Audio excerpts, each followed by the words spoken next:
भारतीय संस्कृति बड़ी अद्भुत संस्कृति है मित्रों। हमारे ऋषियों ने जीवन को बड़े गहरे अनुसंधान के बाद जीने का ढंग पाया है।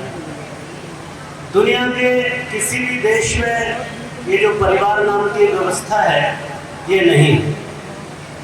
ये जो अनुसंधान है, ये जो शोध है, ये भारतीय ऋषियों की। हमारे एक प्राचीन बड़े ऋषि हुए हैं जिनका नाम है श्वेतकेतु।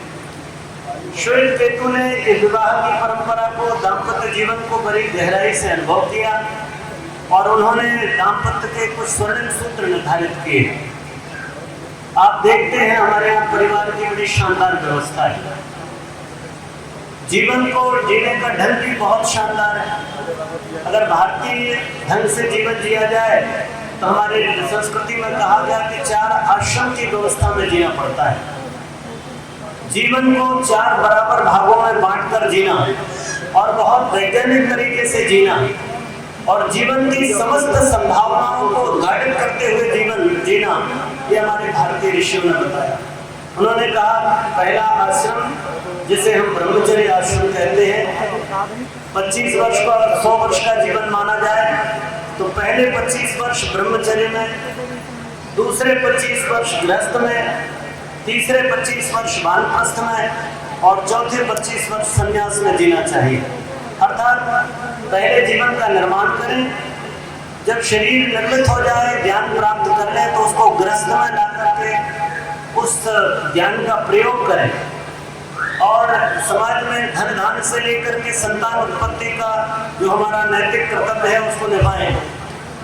जब हम अपने पारिवारिक जीवन की जिम्मेदारियों से मुक्त होने लगे तो एक कदम घर से बाहर निकालें और समाज के निर्माण में भी जुटें। इसलिए हमारे ऋषियों ने तीसरा आश्रम बनाया, वानप्रस्थ का आश्रम, जिसमें व्यक्ति अपने परिवार की जिम्मेदारियों के साथ साथ सामाजिक जिम्मेदारियों को निभाना शुरू कर देता है। गायत्री परिवार के पीले कपड़े पहने हुए अधेड़ उम्र के बहुत सारे सैकड़ों हजारों कार्यकर्ता आपके इर्द गिर्द दिखाई देते हैं। ये एक कदम इनका अपने घर की गहरी के अंदर है और एक कदम बाहर है। और चौथा आश्रम है मित्रों संन्यास। पूज्य गुरुदेव ने कहा जिस तरह प्राचीन भारत में संन्यास की प्रतिष्ठा थी वैसी प्रतिष्ठा अब वानप्रस्थ की होगी। मित्रों, ये 4 आश्रमों में विभक्त करके जीवन को जीने का ढंग हमारे ऋषियों ने बताया। उन सब में यदि आप देखें कि जीवन को सबसे बेहतर तरीके से, ज्यादा आनंदपूर्ण तरीके से कहाँ जिया जा सकता है, तो ऋषियों ने कहा वो गृहस्थ जीवन। ऋषि गृहस्थ जीवन का वर्णन करते हुए कहते हैं कि जिस तरह सारे जगत के जीव जंतु ऑक्सीजन पर, प्राणवायु पर निर्भर करते हैं, ऐसे ही ये 4 आश्रम पूरे के पूरे गृहस्थ पर निर्भर होते हैं। और उन्होंने कहा कि गृहस्थ जो है वो ही समस्त धर्मों का मूल है। इसलिए जब आप गृहस्थ जीवन में प्रवेश करते हैं, पारिवारिक जीवन में जीना आरंभ करते हैं, तो सच में आपके जीवन के सामने अनंत प्रगति के द्वार खुल जाते हैं। आप चाहें तो यहाँ से धर्म, अर्थ, काम और मोक्ष की 4 लाभों को आप प्राप्त कर सकते हैं। आप गृहस्थ में रहते हुए धर्म कर सकते हैं, गृहस्थ में रहते हुए आप काम पूर्ति का, कामना की पूर्ति का काम कर सकते हैं। गृहस्थ में रहते हुए मर्यादा पूर्वक काम सेवन के लिए बहुत पुण्य माना हमारे यहाँ। संतान उत्पादन हमारे यहाँ अपना नैतिक कर्तव्य माना, धार्मिक कर्तव्य माना। दाम्पत्य जीवन में रहते हुए धर्म, अर्थ के साथ में काम और मोक्ष, 4 लाभ आप प्राप्त करने की दिनचर्या बना सकते हैं। मित्रों, भाइयों बहनों, आप सबने कुछ ने अभी हाल में दंपतियों को देखकर लगता है कि कुछ अभी बहुत ही कम समय पहले ही आप सबने एक दूसरे का हाथ थामा है। कुछ हमारे बंधु थोड़े और पुराने लगते हैं, 1 2 साल 3 साल जिनका जीवन हो गया हो। निश्चय ही ये बड़ा पुरुषार्थ है और बड़ी हिम्मत का काम है। परंतु मित्रों, यदि इस पुरुषार्थ को, इस हिम्मत के काम को सोचकर समझदारी से विवेक पूर्वक किया जाए तो इस जीवन को आनंद से भरा जा सकता है। ये कलह का कारण नहीं बन सकता। इसलिए हमारे शास्त्रकारों ने कहा धन्यो गृहस्थ धर्मा। ये जो धर्म है गृहस्थ का, ये धन्य है सच में। एक बड़ी सुंदर कथा महाभारत में आती है। बड़ा भीषण युद्ध चल रहा था। एक दिन तय था जिस दिन सुधर्मा जो सदगृहस्थ था उसका और अर्जुन का युद्ध होना था। और दोनों तरफ से युद्ध की भेरी बजी, युद्ध प्रारंभ हुआ। और बड़ी विचित्र बात थी, कोई भी विजय को प्राप्त नहीं हो रहा था। सुधन्वा और अर्जुन में ऐसी टक्कर थी जैसे मानो कि बराबर बराबर की टक्कर थी। भगवान कृष्ण अर्जुन का रथ हाँक रहे थे। जब देखा कि विजय नहीं हो रही है तो उन्होंने कहा, अर्जुन अब तू एक तीर चला और मैं अपने जो मैंने गोवर्धन उठाया और ब्रज की रक्षा की थी उसका पुण्य इस तीर में लगाता हूँ, जरा मान तो सुधन्वा को हरा दे। उधर सुधन्वा ने अपना तीर उठाया और उसने अपना स्मरण किया कि यदि मैंने सदग्रस्त का जीवन जिया है तो मैं उसका पुण्य इस पर लगाता हूँ। और मित्रों, दोनों तरफ से तीर चले, बीच में ही कट गए। कृष्ण ने कहा, तो गजब बात है, मेरे गोवर्धन पर्वत उठाने का, ब्रज की रक्षा करने का पुण्य भी छोटा पड़ गया ग्रस्त के सामने। तब उन्होंने कहा, अर्जुन दूसरा तीर उठा। और दूसरे तीर पर उन्होंने कहा कि मैंने जो द्रौपदी की लाज रखी, मैंने जो भक्तों का कल्याण किया है उसका मैं पुण्य तेरे इस वाण पर लगाता हूँ। उधर से सुधन्वा ने कहा, यदि मैंने नीति पूर्वक उपार्जन किया है, यदि मैंने ईमानदारी से पैसा कमाया है तो मैं उसका पुण्य बाण पर लगाता हूँ। दोनों तरफ से बाण चले मित्रों, और बाण फिर दोनों कट गए। अब बड़ी विचित्र स्थिति थी। भगवान ने तीसरा बाण उठाने को कहा कि मैं अवतार होने का पुण्य इस पर लगाता हूँ, जरा तुम इस बाण को चलाओ। उधर सुधन्वा ने देखा तो सुधन्वा ने कहा, यदि मैंने सदग्रस्त का जीवन जिया है और मैंने पूरा एक पत्नी व्रत निभाया है, मैंने अपने धर्म अर्थ काम मोक्ष के चारों पुरुषार्थों में कहीं कोई आलस्य प्रमाद नहीं किया, मैं अपना पुण्य ग्रस्त का इस पर लगाता हूँ मित्रों। और फिर से तीर चले और तीनों के तीनों दोनों तीर फिर कट करके अलग हो गए। ये है ग्रस्त जीवन मित्रों। भगवान कृष्ण ने सुधन्वा के लिए विजय की घोषणा कर दी कि सुधन्वा तुम विजयी हो, सुधन्वा तुम विजयी हो। और उस दिन की संध्या का ये युद्ध समाप्त हो गया मित्रों। ये है ग्रस्त जीवन की महिमा। परम पूज्य गुरुदेव कहा करते थे क्योंकि उनका जीवन वशिष्ठ और अरुंधति जैसा जीवन था। वंदनीय माता जी और गुरु जी का जैसा प्रसंग भाई आशीष सुना रहे थे। निश्चय ही माता जी कहते थे, गुरु जी कहते थे, बेटे हमारे पास कुछ भी ताकत है तो वो वंदनीय माता जी। एक एक पल उनका स्मरण रखते थे। जब गुरुदेव ने शरीर त्याग दिया और उनकी अलमारी खोली गई तो उसमें एक 25 पैसे का सिक्का और एक वंदनीय माता जी का फोटो रखा था, और कुछ नहीं था मित्रों। ये समर्पण पति का पत्नी के प्रति और पत्नी का पति के प्रति हो तो ये ग्रस्त जीवन सच में सब धर्मों का सेतु बन जाता है मित्रों। इसलिए कहा कि धन्यो गृहस्थ धर्म गार्हस्थ्य ही धर्माणाम सर्वेषां उच्यते। समस्त धर्मों में श्रेष्ठतम धर्म हमारा गार्हस्थ धर्म है, ग्रस्त धर्म है। इसलिए गुरुदेव ने कहा ग्रस्त एक योग साधना। जैसे योगी अपनी साधना में लगता है, भगवान में ध्यान लगाता है, आप भी योग साधना में भक्ति कर्म और ज्ञान का योग प्राप्त कर सकते हैं। आप भी अपने ग्रस्त जीवन में रहते हुए एक परिवार को लघु राष्ट्र बनाते हुए परिवार और अपने परिवार के परिजनों से मिलकर एक समर्थ राष्ट्र का निर्माण कर सकते हैं मित्रों। इस तरह से आप देखें तो पारिवारिक जीवन, ग्रस्त जीवन बड़ा अद्भुत जीवन है। आप देखें कभी भी ग्रस्त जीवन में ही आतिथ्य सत्कार हो सकता है। किसी सन्यासी के यहाँ ये संभावना नहीं है कोई अतिथि बने और उसका सत्कार हो जाए, पर कोई ग्रस्त में आता है तो उसको सत्कार मिलता है। और अगर सदग्रस्त है तो क्या कहिएगा। भगवान कृष्ण जब जाते हैं तो देखते हैं उधर दुर्योधन ने बड़ी व्यवस्था कर रखी है कि आप हमारे यहाँ राजमहलों में रुकिए और आनंद मनाइए, पर भगवान वो उसके राजमहल के भोग त्यागते हैं और विदुर का घर चुन लेते हैं। कहते मैं विदुर और विदुराइन के पास रहूंगा। और विदुराइन भी इतनी सेवा में पीड़ित है, इतनी प्रेम और भक्ति में पगी है कि भगवान को केला खिलाती है तो छिलका निकाल करके भगवान को देती है और जो केला है उसको बाहर डाल देती है और भगवान प्रेम से केला खाए चले जाते हैं, छिलके खा करके भी तृप्त हो जाते हैं। विदुराइन का साग खा करके तृप्त होते हैं और दुर्योधन के 56 भोग त्याग देते हैं। मित्रों, सदग्रस्त के घर में भगवान स्वयं आना स्वीकार करते हैं, स्वयं आना स्वीकार करते हैं। इसलिए मित्रों, परिवार एक पवित्र संयुक्त संगठन है जिसमें राष्ट्र की विश्व की रचना होती है। आप समझते हैं दुनिया किससे बनती है? दुनिया बनती श्रेष्ठ नागरिकों से, श्रेष्ठ व्यक्तियों से, और श्रेष्ठ व्यक्तियों के उत्पादन का टकसाल है कहाँ? ये उत्पादन का केंद्र कौन सा है? तो ये केंद्र है मित्रों, भाइयों बहनों, परिवार।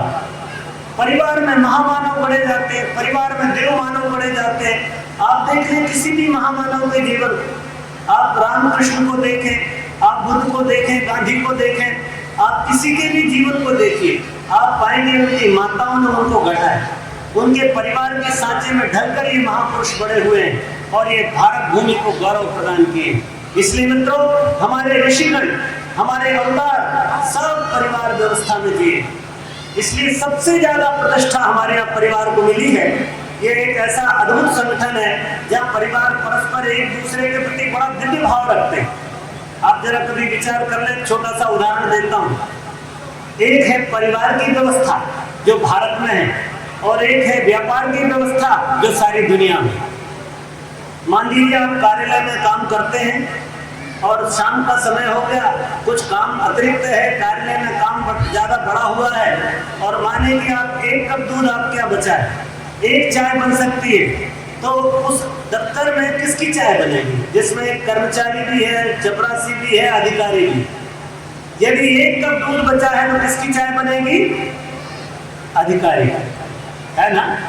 जो बॉस होगा, जो साहब होगा, उसकी चाय बनेगी, बाकी को मिले ना मिले। माइट इज राइट, जिसकी ताकत, जिसकी लाठी, उसकी भैंस। और वहीं परिवार में आ जाइए और रात्रि का समय हो, आपके घर में 1 कप दूध बचा हो, छोटा सा बच्चा हो, दादाजी हो, दादी हो, पिताजी हो, मम्मी हो, सबको दूध की जरूरत है। भले ही पिताजी को दवाई खाने के लिए दूध की जरूरत पड़ती हो, पर अगर वो 1 कप दूध है तो किसको मिलता है? छोटे बच्चे को कि दादाजी को? छोटे बच्चे को। मित्रों, यहाँ माइट, राइट इज राइट है, जो सही है, जो उचित है, वही किया जाएगा। इसलिए परिवार एक अद्भुत संस्था है मित्रों। सारे दुनिया ने व्यापार दिया और भारत ने दुनिया को परिवार दिया। इसलिए पारिवारिक व्यवस्था का यह क्रम दुनिया में चल रहा है मित्रों। गुरुदेव ने कहा, बेटे परिवार एक प्रयोगशाला है। परिवार एक प्रयोगशाला है जिसमें श्रद्धा, प्रेम, शांति, करुणा, इनका प्रयोग करते हैं। दुनिया में कोई जगह ऐसी नहीं है जब पति और पत्नी परस्पर प्रेम करते हैं तो प्रेम की प्रयोगशाला बन जाता है। जब माँ और बेटा परस्पर त्याग और प्रेम के भाव में जुड़ते हैं तो ये प्रयोग होता है प्रेम का, त्याग का। जब परस्पर स्नेह सहयोग की बात जुड़ती है परिवार में तो ये स्नेह सहयोग का अभ्यास हो जाता है। इसलिए गुरुदेव कहते थे, बेटे परिवार एक प्रयोगशाला। इस प्रयोगशाला में सब अच्छाइयों का, नैतिक मूल्यों का प्रयोग होता है। दोस्तों, एक बात मैं आपको बता दूं, ये नैतिक मूल्य, ये मानवीय मूल्य पुस्तकों से पढ़ने से नहीं आते, ये तो परिवार की प्रयोगशाला में आते हैं। जब माँ कहती है, बेटे ये चिड़िया रानी है, ये चींटी है, इसको सताना नहीं है, तो बच्चा जिंदगी भर चींटी के प्रति आदर का भाव रखता है। यदि माँ कह देती है, बेटे ये वृक्ष जो है देवता है, तो बेटा हमेशा उसको देवता मानकर चलता है। ये चंदा मामा है तो चंदा हमेशा मामा जैसा कोमल और शीतल दिखाई देने लगता है। प्यारे भाइयों बहनों, परिवार ऐसी अद्भुत प्रयोगशाला है जब प्रेम का, शांति का, करुणा का, दया का, मैत्री का, सहकार का, सहयोग का, वीरता का ये अभ्यास किया जाता है, ये प्रयोग किया जाता है। गुरुदेव कहते थे, बेटे परिवार पाठशाला भी, जहाँ पर आप देखते हैं गुण, कर्म और स्वभाव सुधारा जाता है, आदमी का चिंतन, चरित्र और व्यवहार ठीक किया जाता है। कहाँ सीखते हैं? कहते हैं माँ के आंचल में रहते रहते 5 वर्ष तक बच्चा इतना ज्ञान प्राप्त कर लेता है कि उसका 75% उसकी पर्सनैलिटी, उसका व्यक्तित्व विकसित हो जाता है। मात्र 5% ऐसा कुछ बचता है जिसे बाद में संशोधन किया जा सके, अन्यथा 25%, अन्यथा तो 75% व्यक्तित्व का निर्माण माँ के आंचल की छाव में हो जाता है। इसलिए मित्रों, परिवार है वो एक पाठशाला के रूप में है, व्यायामशाला के रूप में है परिवार है। गुरुदेव कहते थे, बेटे जहाँ पर आप अनुभव प्राप्त करने की, आप अच्छी चीजों का व्यायाम करते हैं, जहाँ नीतियों को, अनीति से संघर्ष करने को का आप व्यायाम करते हैं, जहाँ आदर्शों पर डटे रहने के लिए आप अपनी मसल्स बनाते हैं। इसलिए परिवार को परम पूज्य गुरुदेव कहते थे, बेटे ये अनुभव प्राप्त करने की जगह है। और आपने देखा होगा महापुरुषों के जीवन में ऐसी बहुत घटनाएं आती हैं।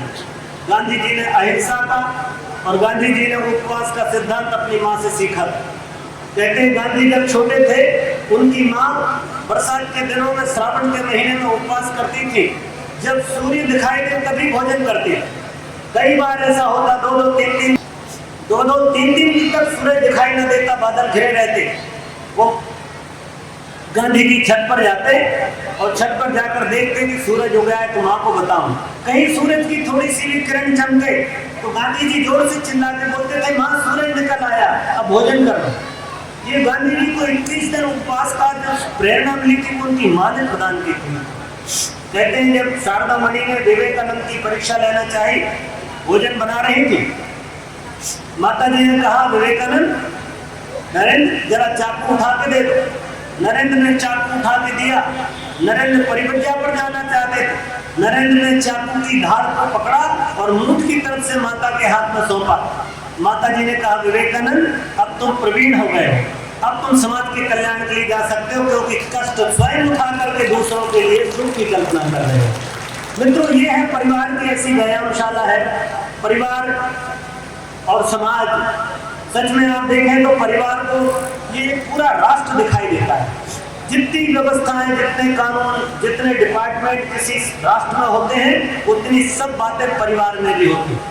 इसलिए मित्रों, यदि राष्ट्र के निर्माण में भी कोई राष्ट्र देवता के चरणों में भी सेवा के भाव से समर्पित होता है, तो उसके पीछे परिवार में सिखाए हुए सूत्र ही उसके जीवन का आधार बनते हैं।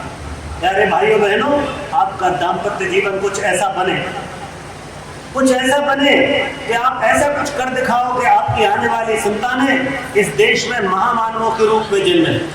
आपकी कोख से उत्पन्न होने वाले पुत्र और पुत्रियां इस देश के महामानव और देव मानव और देवियां और देव के रूप में प्रतिष्ठित। ये भारत भूमि एक बार फिर से गौरवान्वित होते, ये भारत अपनी पुरानी अस्मिता को, अपने गौरव को पुनः प्राप्त कर सके, इसलिए ये दाम्पत्य शिविर बुलाया गया है।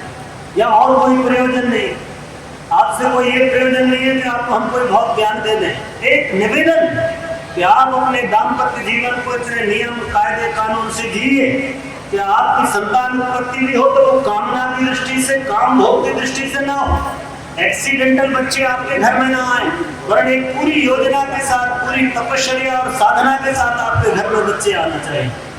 जिनके बच्चे पैदा नहीं हुए, यहाँ एक हमारे यहाँ विधान चलता है, गर्भोत्सव संस्कार, आओ बड़े संस्कारवान पीढ़ी, आप लोगों के लिए प्रारंभ किया गया। माँ और पिता, कोई पति पत्नी दाम्पत्य जीवन में प्रवेश करते हैं तो अगले क्षण ये विचार आता है कि चलो अब संतान उत्पादन करें। पर ये संतान उत्पादन कोई खेल नहीं है, कोई मजाक नहीं है।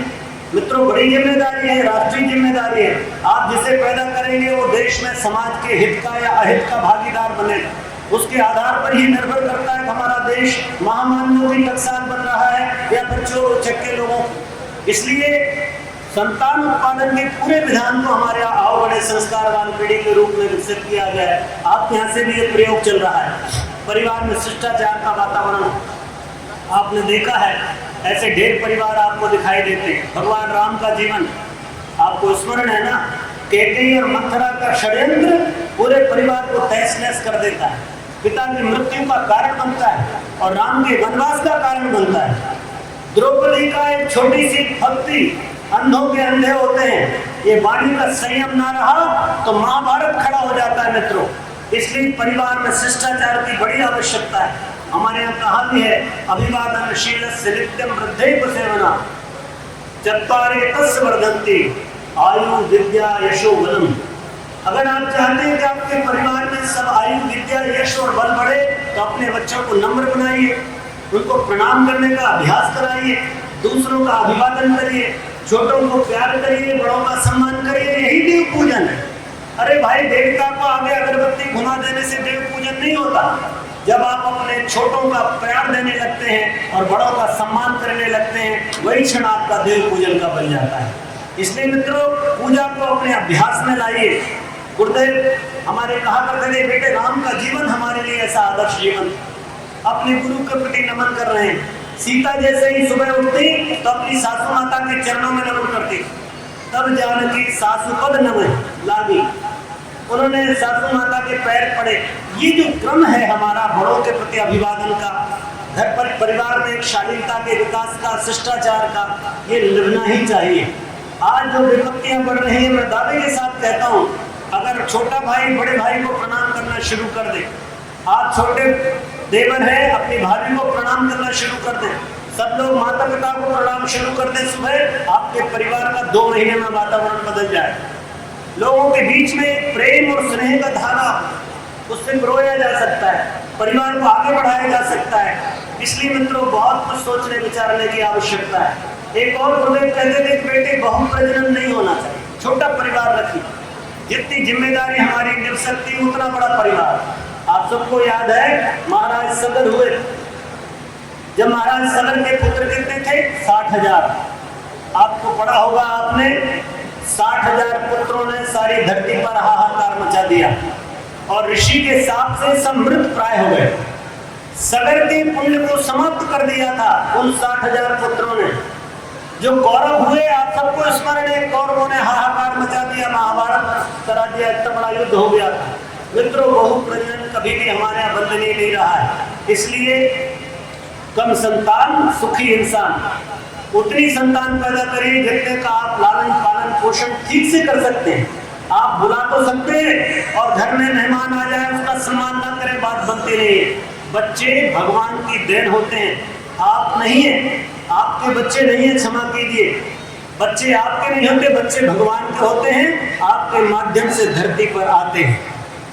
इसलिए जिनको आप धरती पर बुला रहे हैं, जो पवित्र आत्माओं को, उनका यथोचित सम्मान भी कर सके, उनके रहने खाने बैठने उठने संस्कार सबका व्यवस्थित क्रम आपके घर में बने, उतनी ही संतानों को पैदा करना चाहिए। मित्रों एक बात और कहते थे गुरुदेव, परिवार में बेटे मित्रता होनी चाहिए। आजकल हम देखते हैं जो नव दंपतियां हैं वो प्राय पैसे उड़ाने में बहुत रुचि रखते हैं और सारे विरोध का कारण, घर में कलह का कारण भी यही बनता है। जब तक पैसा है तब तक ठीक है, जिस दिन पैसा कम पड़ जाता है और जब एक दूसरे की मांग पूरी नहीं होती तो मतभेद होने लगते हैं और स्थिति बहुत गंभीर तक पहुंच रही है। इन दिनों समाज में, भारतवर्ष में तलाक का प्रतिशत बढ़ा है, छोट छुट्टी होने की बात बढ़ी है, लोग लिव इन रिलेशन में रह रहे हैं कि जिम्मेदारियां ना उठाना पड़े। बड़ी गंदी बात हमारे देश में इस समय प्रचलित है मित्रों, जिसको कानूनी मान्यताएं भी दी जा रही। और मैं निवेदन करता हूँ कि हम गृहस्थ जीवन का सही आनंद उठाएं। और सच में जो भैया कह रहे थे कि 7 आपने फेरे लिए हैं तो 7 जन्मों तक निभाने की सामर्थ्य अपने भीतर इतना आनंद और उल्लास जगाइए। आप सब पति करते हैं शादी में, 7 कदम साथ साथ चलते हैं, वो आनंद जो साथ साथ चलने का है मित्रों वो बन नहीं सकता। कहते नर और नारी जैसे गुठली के 2 दल हों, बीज के दाने के 2 दल हों, मानो किसी पक्षी के 2 पंख हों, मानो किसी गाड़ी के 2 चक्के हों। ये इस तरह से प्रकृति और ब्रह्म के रूप में, 2 चक्के के रूप में, 2 दल के रूप में रहता है। यदि बीज के दोनों दलों को अलग कर दिया जाए तो फिर उसमें से अंकुर पैदा नहीं होता। मित्रों पत्नी और पति मिलकर ही सृष्टि की रचना में सृजन का काम करते हैं। और जिस दिन हमारी बहन घर में बहू बनकर आती है उसका दर्जा बढ़ जाता है मित्रों। तब तक वो स्त्री थी और जब किसी का प्रसव करती है तो वो माँ बन जाती है, जिसे भगवान के भी पहले पूजते हैं।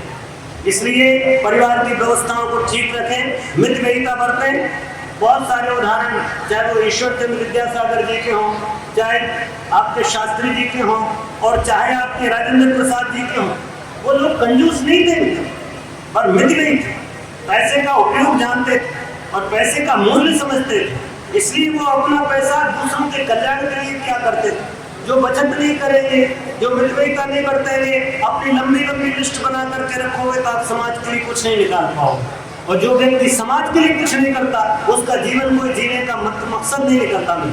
हमारे एक हम बहुत सुंदर गीत गाते हैं, औरों के हित जो जीता है, औरों के हित जो मरता है, उसका हर आंसू रामायण, प्रत्येक कर्म ही गीता है, प्रत्येक कर्म ही गीता है। इसलिए मित्रों अपने जीवन को शानदार बनाइए, स्वच्छता और सुव्यवस्था को बना करके रखिए घर परिवार में। जब स्वच्छता रहती है और सुव्यवस्था रहती है वही सौंदर्य है। घर परिवार में सामान से भर लेना और अव्यवस्थित रहना आपकी गंदगी का कारण। और सुंदरता कहते हैं मित्रों भले ही सामान थोड़ा हो, सामान थोड़ा कीमती ना हो भले, पर अगर व्यवस्थित तरीके से करेंगे से घर आप सजा कर रखती हैं हमारी बहनें तो कुछ नहीं, बेंच में बैठने में भी आनंद आता है। इसलिए सुव्यवस्था और सुंदरता, गुरुदेव कहते थे बेटे सुव्यवस्था को और स्वच्छता को सुंदरता कहते। आप सुंदर बनाना चाहते हैं घर को तो स्वच्छता रखिए और व्यवस्थित रहिए। गुरुदेव कहते थे बेटे बड़े प्रयोग हुए, कैसे आपके संस्कारवान बच्चे कहाँ प्रयोग को कहाँ परिचय देता है। आपने देखा होगा जब माता कुंती ने 5 पुत्रों को जन्म दिया, महाभारत में एक कथा आती है कि बाद में जब द्रौपदी का, तो द्रुपद ने परीक्षा लेनी चाहिए, उसको लगा ये जरूर कोई कुलीन परिवार से दिखते हैं, देखने में बड़े भद्र दिखाई देते हैं। उनको ले जा करके एक महल में रुका दिया। उस महल में सब सामान फैला फूटा पड़ा हुआ था। पांडवों की परीक्षा हो रही थी। पांडव माता कुंती के द्वारा सुसंस्कारी संतानें थी। वो 5 भाई पहुंचे, जब देखा उन्हें सब अव्यवस्था पड़ी हुई है तो सबसे पहले उन्होंने उस पूरे महल को व्यवस्थित किया और फिर विश्राम किया। और सुबह आकर के जब राजा ने देखा कि ये लोग हैं तो समझ गए कि कोई राज दरबार से किसी सुसंस्कारी परिवार से इनका संबंध होता है। आपके बच्चे जब किसी के यहाँ जाएं तो ऐसी व्यवस्था लेकर के जाएं मित्रों, आपका मान, आपका सिर ऊंचा हो जाएगा गौरव से, बहुत अच्छा लगेगा आपको। इसलिए मित्रों सुव्यवस्था और स्वच्छता की बात करें हम मित्रों, अगला युग जो है आने वाला समय पारिवारिकता के आधार पर बनने वाला। ये दुनिया कभी महान बनेगी, ये दुनिया अगर मनुष्यता सुख और शांति पूर्वक रहेगी तो मित्रों एक बात मैं निवेदन करता हूँ कि ये पारिवारिक भाव से होगा। इन दिनों आप देख रहे हैं एक बड़ा शानदार, एक बहुत अच्छा हमारा वैदिक वाक्य चल रहा है, वसुधैव कुटुंबकम। वसुधैव कुटुंबकम ये दर्शाता है कि भारत परिवार की खान है और भारत सारी विश्ववस्तुता को अपना कुटुंब मानता है। मित्रों ये पारिवारिक जीवन का है। दूसरा एक क्षेत्र बड़ा दाम्पत्य जीवन से जिसका संबंध होता है, वो संबंध है आपका स्वयं का पति पत्नी का जीवन। पति पत्नी का जीवन अगर सामंजस्यपूर्ण है तो आनंद ही आनंद है। इसलिए गुरुदेव कहते थे बेटे स्वर्ग सा सुंदर हो हमारा घर, मकान नहीं। घर में और मकान में बड़ा अंतर है मित्र, घर में और मकान में बड़ा अंतर है। और स्वर्ग ऐसे ही नहीं आता, आपके पारिवारिक दाम्पत्य जीवन पर यह निर्भर करता है कि घर में स्वर्ग रहे कि नरक रहे। यदि लड़ाई, चिढ़ना, कुड़ना, ईर्ष्या करना, व्यर्थ का आलस और प्रमाद करना ये परिवार में बना हुआ है तो नरक। और यदि आप सब सुव्यवस्थित है, दिनचर्या व्यवस्थित है, संस्कार की परंपरा है, उपासना, साधना, संध्या वंदन, बलि वैश्य का क्रम चल रहा है, नियमित रूप से दान और अतिथि सत्कार चल रहा है तो परिवार में स्वर्ग। इसलिए दाम्पत्य जीवन को बहुत विधिवत रखने की आवश्यकता है मित्रों। परस्पर एक दूसरे के साथ में मिलकर के चले। जब आपने विवाह किया था, हम अभी भी कराएंगे, आपने एक दूसरे का हाथ थामा, यह हाथ एक बार पकड़ लिया छूटता नहीं है मित्र। हम कोई पश्चिम के लोग नहीं हैं जो अगर ठीक से कोई ड्रेस लेकर के या अच्छी बधाई उसने जन को इस बार के विवाह दिवस पर भेंट करूंगा। और मैं ही सोचती थी कि थॉमस जो है इसकी घड़ी बहुत सुंदर है पर इसमें चेन नहीं है, तो मैं इसकी घड़ी की सुंदर चेन लेके आऊँ और इसको भेंट करूँ। दोनों ने मन में संकल्प कर लिया। जिस दिन उनका विवाह दिवस आया दोनों बाजार में, दोनों ने दोनों चीजें खरीदी और लौट कर आए। दोनों ने बढ़िया आकर के देखा कि मैरी अपने सिर पे कपड़ा बांधे हुए और थॉमस भी अपनी बटन लगाए हुए कफ की। दोनों एक दूसरे के समीप आए कि आज हम दोनों एक दूसरे को सुंदर भेंट करेंगे। और जैसे ही थॉमस ने अपनी क्लिप निकाल करके मैरी के बाल में लगाने के लिए उसके सर का पल्लू हटाया, देखा वो घुटमुंड बनी हुई है। उसने अपने बाल कटाकर बेच दिए और उसके बदले में चेन ले आई। और इधर उसने जैसे ही उसके हाथ पर चेन लगाने के लिए, घड़ी में चेन लगाने के लिए उसका हाथ उगाड़ा, देखती कलाई पर घड़ी नहीं है। थॉमस ने अपनी घड़ी बेच करके उसके लिए क्लिप खरीदी, उसने अपने बाल बेच करके उसकी घड़ी की चेन खरीद ली। मित्रों जिस दिन पति पत्नी का ऐसा समर्पण हो जाता है, इतना प्रेम आ जाता है, दाम्पत्य जीवन स्वर्ग बन जाता है। इसलिए अपने दाम्पत्य जीवन को सजा के रखिए। वैवाहिक जीवन की परिस्थितियों को हमेशा ध्यान रखना। एक बड़े गणितकार ने एक चित्र बनाया, 3 चित्र बनाया।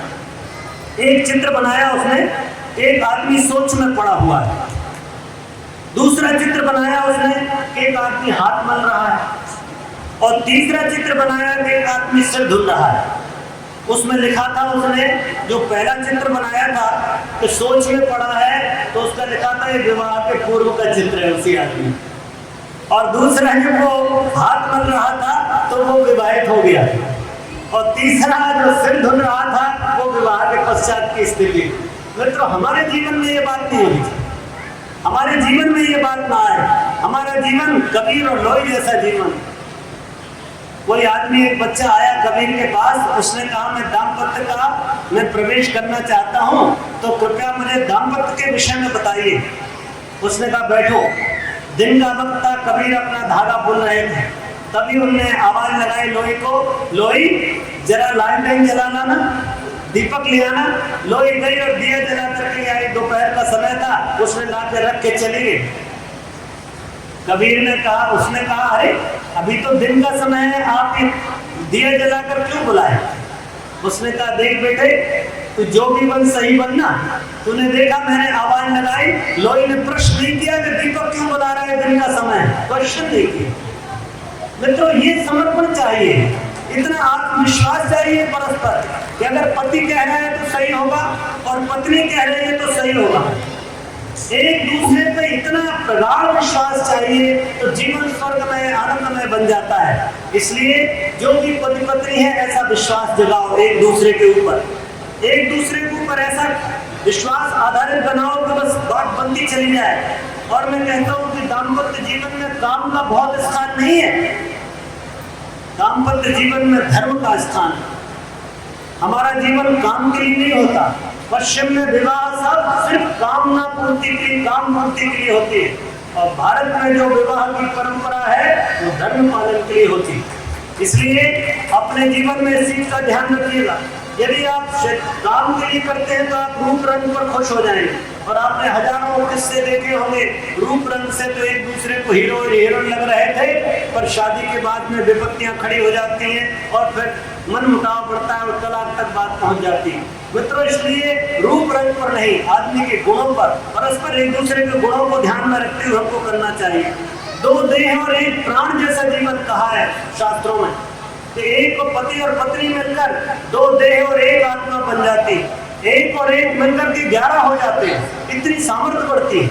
इसलिए मित्रों, भाइयों बहनों, पारिवारिक जीवन को, गृहस्थ जीवन को, दाम्पत्य जीवन को आनंद से भरिए, दाम्पत्य जीवन को आनंद से भरिए। बहुत गजब की बात हो जाएगी।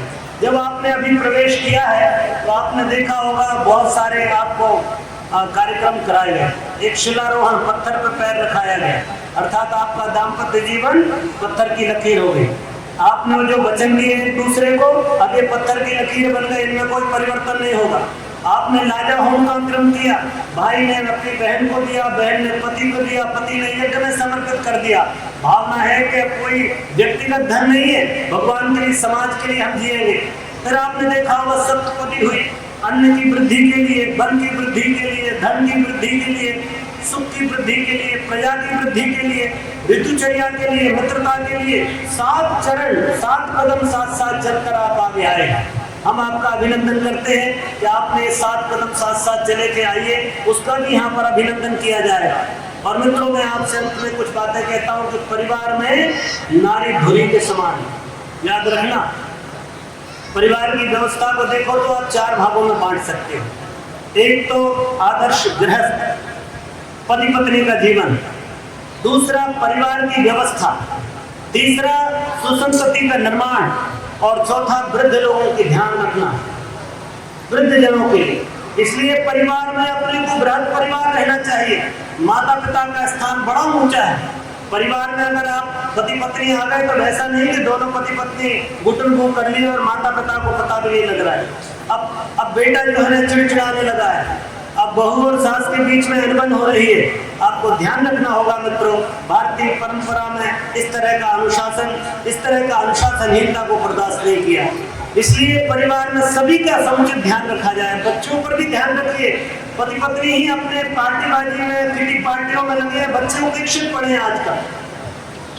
आप अपने मौज मस्ती में लगे हैं, माँ बाप बीमार पड़े हुए हैं, आप अपनी मस्ती में लगे हैं, आपकी संतानें बिगड़ रही हैं। इसलिए परिवार को बहुत गंभीरता से जीने की आवश्यकता है। मित्रों, इतने व्यस्त मत हो जाना कि दाम्पत्य जीवन बिल्कुल नीरस हो जाए। अपने दाम्पत्य में रस बनाए रखिए। पति पत्नी, जैसे भैया कह रहे थे, गुरुदेव नीचे उतर करके हाथ पकड़ करके माता जी को बुलाते, वो तो ऋषि तुल्य इतना मान रखते थे। इसलिए अपने परिवार में, दुकान में, मकान में, काम में, खेती में, बाड़ी में, व्यापार में इतने व्यस्त मत हो जाना कि पत्नी की उपेक्षा होने लगे। बड़ा महंगा पड़ता है, बड़ा महंगा पड़ता है। धर्म पत्नी की कभी उपेक्षा न करें, सदैव उसका सम्मान करने की बात हो। मैं भाइयों से कहना चाहता हूँ, पति और पत्नी ऐसे सामान्य नहीं है, ब्रह्म और प्रकृति के रूप में माना है हमारे शास्त्रों में।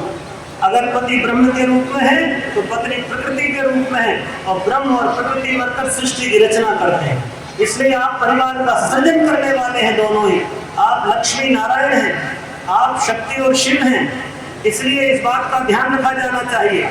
हमारे यहाँ कहा है कि मनुष्य का जो शरीर है, एक भगवान की पूजा करते हैं हम शिव जी की, वो शिव देवता अर्धनारी नटेश्वर है। बायां भाग पार्वती का और दायां भाग शिव जी का। ऐसे ही जीवन है।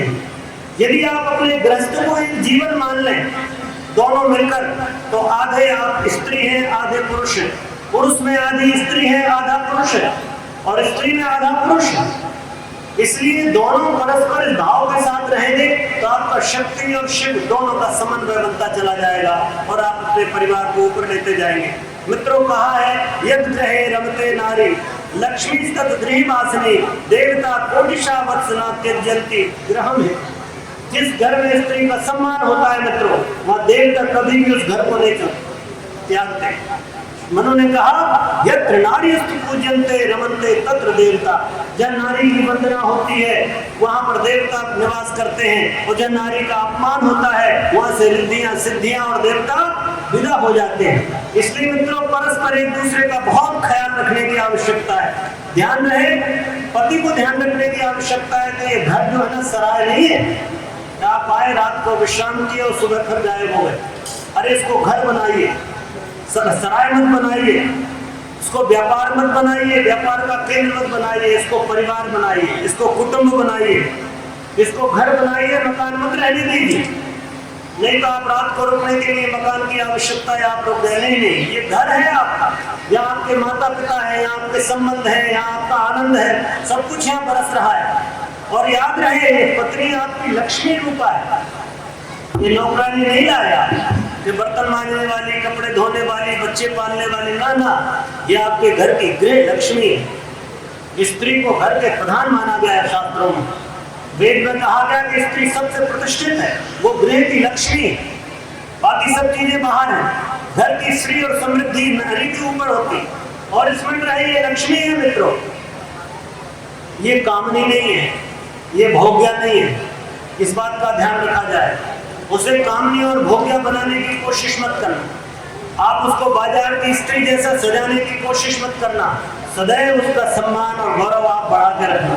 अभी कहा ना, तिलक लगाते हैं, कहते हैं मैं आपका सम्मान और गौरव को बढ़ाने वाली बनूंगी। और पत्नी जो है ना, पति के माथे पर तिलक कर देती है, और पति कहता है कि मैं तुम्हारा सौभाग्य बनकर रहूंगा, और उसके मांग में सिंदूर भर देता है। इसलिए मित्रों, बहुत बड़ा संबंध इसके साथ जुड़ा हुआ है। और सफल दाम्पत्य जीवन के इन सूत्रों को अगर हम स्मरण करते हैं तो सच में भगवान वेद की आज्ञा में आपको एक मंत्र पढ़ के सुनाता हूँ, और आपको ये बताना चाहता हूँ कि वेद में कितनी प्रतिष्ठा गृहस्थ को दी है।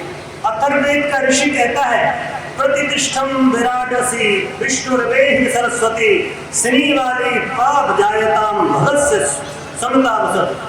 हे स्त्री, हे नारी, तुम यहाँ प्रतिष्ठित हो।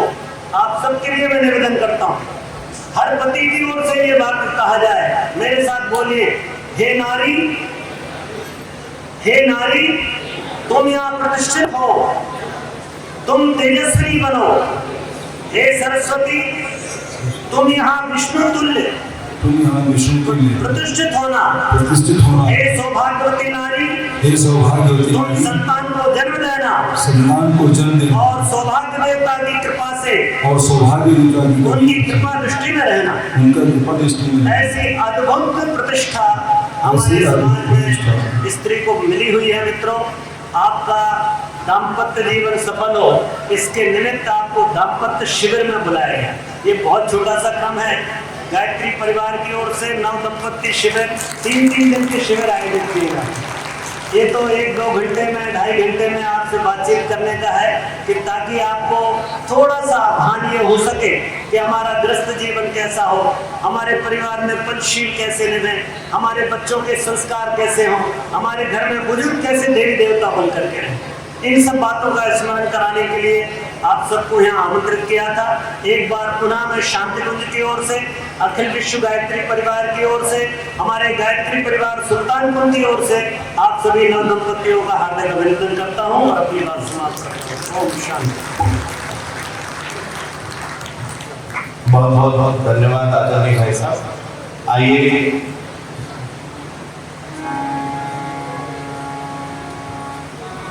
बोले कि भगवान की अभी सुमधुर वाणी से आदरणीय गुरुजी भाई साहब ने